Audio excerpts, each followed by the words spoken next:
কেন মুহররম মাস এত সম্মানিত, কি হয়েছে এই মাসে, আমাদের করণীয় কি, কিভাবে নবী সাল্লাল্লাহু আলাইহি ওয়াসাল্লাম এই মাস অতিবাহিত করেছেন, এই মাসের সাথে এই জামানার কি সম্পর্ক, আর এই জামানার বর্তমান ফিতনাগুলোর সাথে নবী মুসা আলাইহিস সালাম, আশুরা, ফিরআউন এগুলোর কি সম্পর্ক, ব্যাপার বোঝার ব্যাপার আছে কিনা?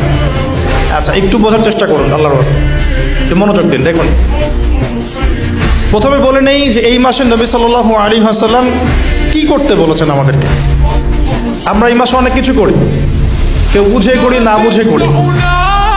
বুক পিট চাপড়াবে কিছু মানুষ, মাতম করবে, অনেক কিছুই করবে এই মাসে, এই কয়দিন পরে।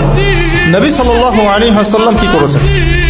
নবী করিম সাল্লাল্লাহু আলাইহি ওয়াসাল্লামকে একজন সাহাবী এসে জিজ্ঞাসা করছেন যে আইয়ু শাহরিন আফদালু ইনদাল্লাহ, ইয়া রাসূলুল্লাহ সাল্লাল্লাহু আলাইহি ওয়াসাল্লাম, রমাদান মাসের পরে কোন মাসটা আল্লাহ পাকের কাছে সবচেয়ে বেশি উত্তম? আমি সওম রাখবো, রোজা রাখবো।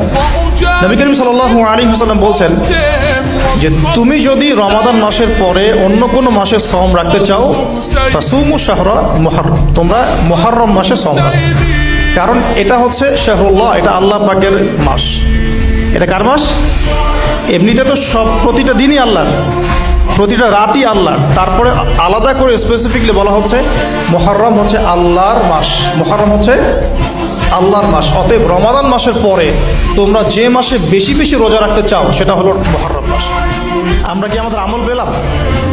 তাহলে মুহররম মাসে আমরা কি করবো ইনশাআল্লাহ? এটা জরুরি নয় যে শুধুমাত্র একদিন, 2 দিন, 3 দিনই রাখতে হবে। আপনি চাইলে এই মাসে বেশি থেকে বেশি সওম রাখতে পারেন। আল্লাহ পাক আমাকে আপনাদের সবাইকে তৌফিক দান করুন।